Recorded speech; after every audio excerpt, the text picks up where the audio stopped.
Welcome to the deep dive. Today, our mission is to really get into the weeds on a single, pretty intense piece of engineering. A very intense. The PureLink HTX III 8800 matrix switcher. This thing costs nearly $4,620. Yeah. So we're going to figure out what fundamental problems it solves that justify that, that professional price tag. Right.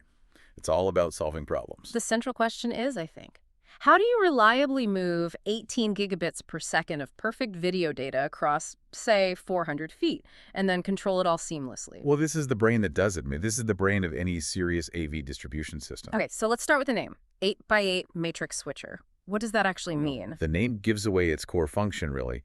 It can dynamically take 8 different video sources, like PCs, cameras, whatever, and route any of those 8 sources to any of 8 different displays. Some monitors, projectors, things like that. Exactly. You can switch it on the fly. Now, when we talk about perfect data, we have to look at the benchmark it sets. 4K at 60 hertz, but specifically 4.4.4 HDR. Yes, and the 4.4.4 is key. We see that number thrown around a lot. Why is that level of color precision, non-negotiable for the kind of places this machine is built for? Because it means full color sampling. Yeah. Every single pixel gets its own full color information, which, translates to absolute color accuracy. So there's no compression artifacts. None. And this isn't just for beautiful cinema. This is mandatory for high-stakes places like medical imaging or detailed graphic design. Or a trading floor, I imagine. Oh, absolutely. A place where a subtle color shift or drop data could lead to a really critical mistake. To do that, it needs HDMI 2.0 BB and that 18 Gbps data rate. That's a massive pipeline of data. And usually running a high bandwidth HDMI cable more than, 20 or 30 feet is a nightmare. It's a total nightmare. And that's the big problem this solves. Well, what's the technology it uses to get around that distance problem? It employs HDBaseT. This is really the device's superpower.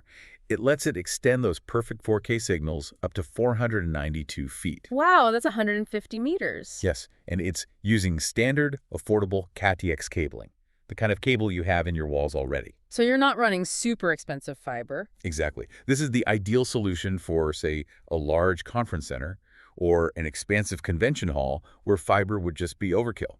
And what about the installation side? I see it has PAC, power over cable.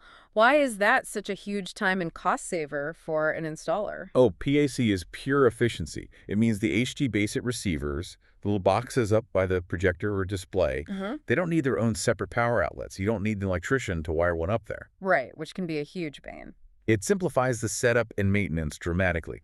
And we should also mention all 8 of those HDBaseT outputs are mirrored with local HDMI outputs right on the switch itself. Okay, so that's a lot of flexibility. We've mastered the flawless image over a long distance, but for a true centralized hub, the audio and control layers are just as critical. They're everything. How does this system handle complex audio integration? It's incredibly adaptable. It allows for advanced audio de-embedding. Meaning you can pull the audio out separately? You can pull balanced stereo analog audio and SPDIF signals right out of the switch for each output. And balanced audio is the key detail there. That's to prevent that buzzing or hum you sometimes get. Exactly. Yeah. It actively cancels noise. But it sacrifices nothing on the pass-through side. It still supports up to 7.1 channels of high-def audio, including Dolby Atmos. The control system is really the final piece. When you see modules available for giants like Crestron and QSC, that tells you something. It tells you everything. It says this is built for major automation. It's designed to be the central nervous system in a corporate boardroom or a high-end theater. And beyond the remote control, it also has to manage the displays themselves. Yes, and that's where it addresses the handshake problem with its ED management. The EDI, that critical moment where the source and the screen decide what resolution they're going to talk at. Precisely. The HTX III 8800 has 22 selectable ED modes.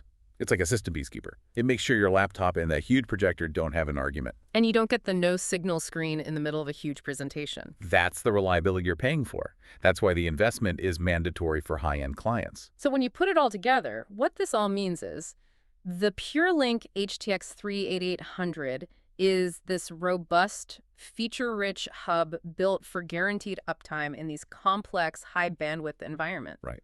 Where long-distance distribution and total control aren't optional features, they're mandatory requirements. That's the $4,620 value proposition. It's the seamless combination of perfect data, total distance, and, automated control resilience. It makes you think, though. If a single commercial component is built to manage 8 sources and 8 outputs at full 4K quality, what does that tell us about the sheer amount of visual data modern corporate, hospitality, and even home environments now just expect to manage flawlessly every single day? Hmm. Our baseline expectation for visual connectivity is now just extraordinarily high, something to think about.